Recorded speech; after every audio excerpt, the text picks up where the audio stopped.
Just the other day, when I was in the hospital, I was lying down on my sick bed. Yes, I was. And the Lord, He stepped in. He came to my bedside, and He healed my body. He healed my body. I wish I had time to tell the whole story. But to make a long story short, I wish you had time to tell the whole story. I was into that. All right, y'all. Those of you that are listening, you're in the Midnight Love Garden with Miss Koko Bowden this early morning, y'all. It is 1:01 a.m. in the morning, and you already know what time it is. It's time for the Relationship 411. Shout out to the Philippines over there. I know y'all are listening, and this is your favorite part of the whole show. God bless y'all. I love y'all. And our Relationship 411 has to do with the things that people don't do in a healthy relationship. Things people don't do in a healthy relationship. So, many times, many of us know what it takes to maintain a balanced, happy relationship in life. Love, trust, compassion, all that good stuff, laughter, a deeper connection and respect. However, a lot of us don't even recognize unhealthy relationships, even if we happen to be in one. To cultivate supportive, healthy relationships in life, make sure to avoid the following things that often sabotage them. Okay, so I'm going to give you like maybe 5 or 6 or 7 or 10 of these things. So the first thing is, people get too serious too quickly in relationships. It can be so tempting, to hit it off real good and that chemistry feels good, and then all of a sudden you like, let's go ahead and start jumping into the future. But you have to take your time to get there. You have to build on the present moment. You have to immerse yourself in the now with that person if you want to make the journey into the future with them. Take things day by day instead of just trying to rush things. Just chill out and just enjoy the person's company without, feeling the need to live too far into the future. That's a big no-no. And the next thing is use the relationship. When people use relationships to fill a void, all it does is distract. It just distracts problems from the inner them. Sometimes people aren't healed yet, and you think that other people can make you feel good. So you'll go hurry up and jump in that relationship, not realizing that you're just using that relationship to fill a void. So in order to have a healthy relationship, you have to make sure that you are well enough to be with someone else, and that you are so happy with yourself and your life that a relationship only adds to your happiness, not serves as your only source for it. Whenever you find yourself, I see a lot of women all the time, they're only happy when they're with their man. Some of the guys, the only time they perk up is when they're around a certain girl. If you're feeling yourself like that and you can't enjoy yourself by yourself, you already know that you're already headed down a toxic road. So make sure that you're not jumping into relationships too soon just to feel that emptiness and that loneliness. The third thing is, people never expect challenges or problems to arise. Some conflict will inevitably occur in any close relationships. A disagreement here and there does not automatically mean that you and the other person should go your separate ways. It just mainly means that you should give the opportunity. You should give opportunity to grow closer and learn from one another. That's what they do in healthy relationships.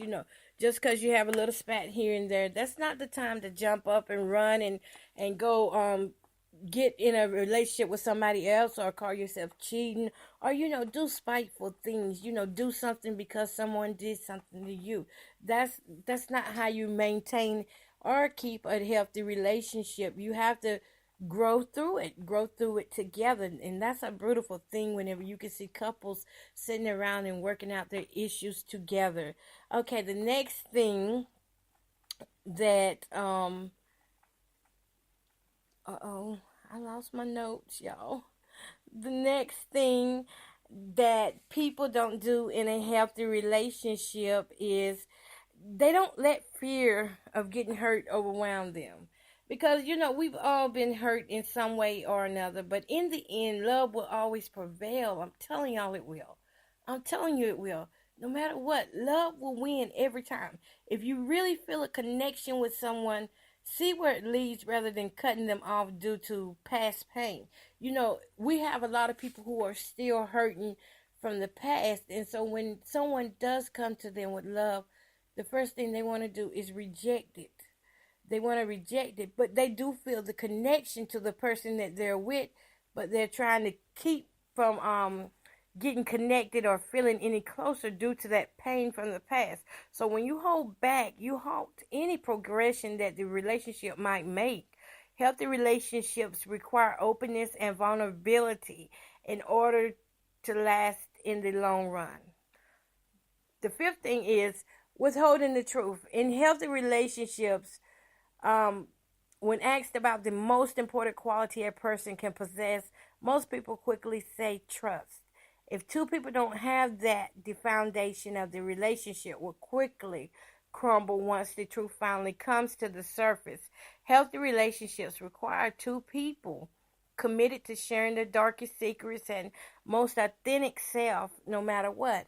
I told y'all guys a couple months ago, well, it might have been last month, that I told y'all that I had told a lie like 3-4 years ago, and that lie was so dark. Y'all, when I'm telling y'all, I promise you, that lie was so dark. So one that didn't send the man in a coronary or in the psych ward because it was so dark.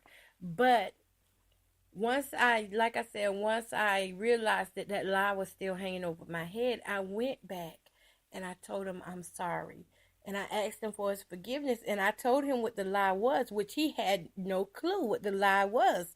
But I had to go back and let him know that I had did something to him, and he did not even realize it.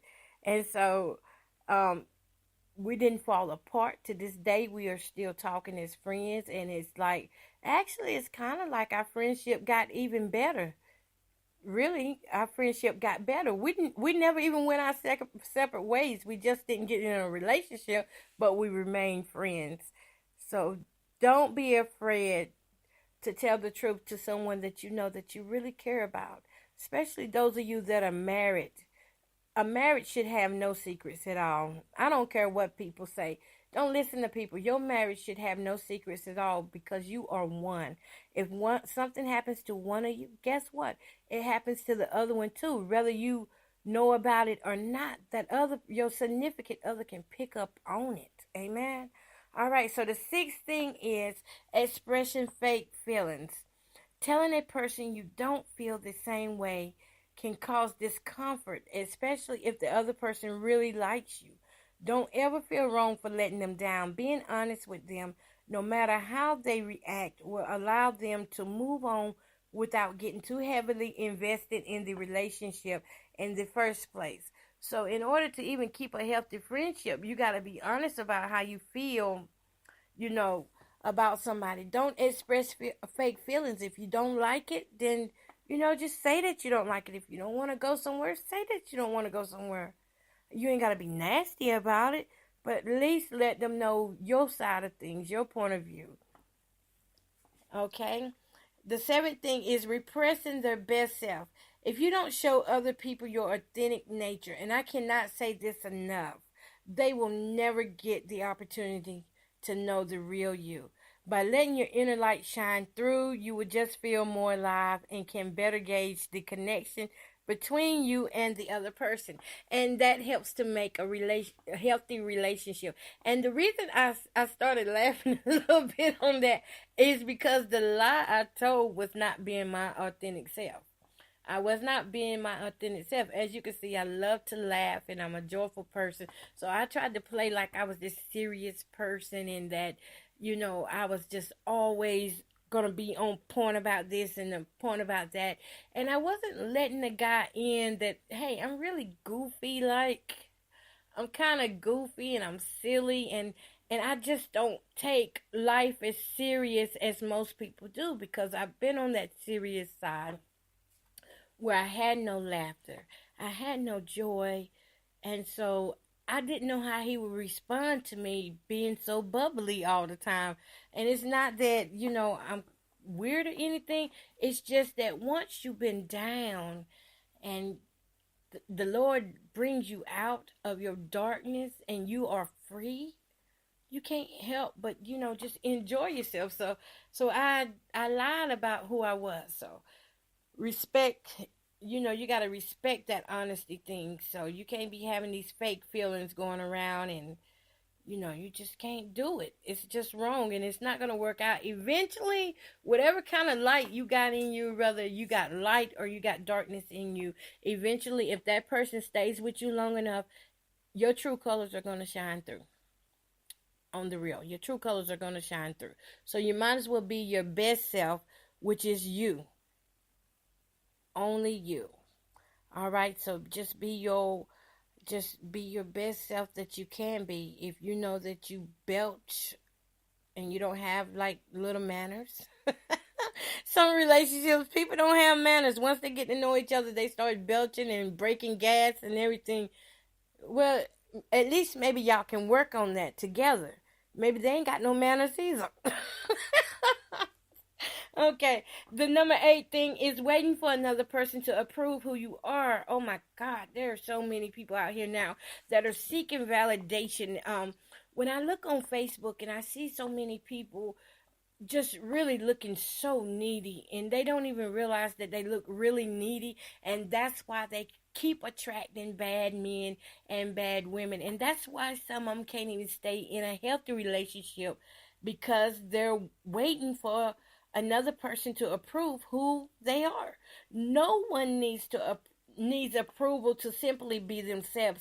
See, we can all express ourselves fully without having to check with someone else for validation. Healthy relationships consist, or at least they should consist, of two wholes: confident people who have worked on creating their best selves and can offer this to someone else without reservation. So you got to be your best self and be able to offer you, not the imitation you, not the person that's seeking attention or approval or validation, whether it's for your size or how your hair looks. Don't always be just seeking for stuff that won't even matter if a person really loves you. All right. So the 9th thing is holding grudges. Even people who love you might hurt you unintentionally. To keep a healthy relationship, though, it requires forgiveness and understanding. Even if the incident means parting ways, letting go of the hurt is the only way to restore inner peace. Healthy relationships. Hey, we're going to have ups and downs. We're going to do things to hurt one another, and sometimes we ain't even going to know that we have hurt the other person. It's just like someone might be, for instance, someone may be at a party or at church, and then all of a sudden their partner says something out of the way, and the other partner might get mad because they weren't supposed to say nothing, or maybe they felt offended. Listen, if you really love each other, then you're going to have to learn how to forgive and be understanding, because sometimes we just don't know when we saying something wrong. I tell you, one time I said to a short guy, I said, "Oh, I'm taller than you," and I didn't realize that it offended him till he responded back a certain way, but I didn't mean it in a bad way. I meant it in a good way, but he didn't understand that. So to him, it was offensive. So what I did, I apologized. And I asked him for forgiveness because, I didn't understand. I didn't have understanding until he felt some type of way about being called that. I thought it was cute, though. I thought he was cute and short. So I said what I wanted to say, and then I found out that it hurt his feelings. So, I apologized and asked for his forgiveness, and then he got an understanding that I didn't understand, and I got an understanding that he didn't understand. Okay, so the last thing is living in the past. In order to maintain a healthy relationship,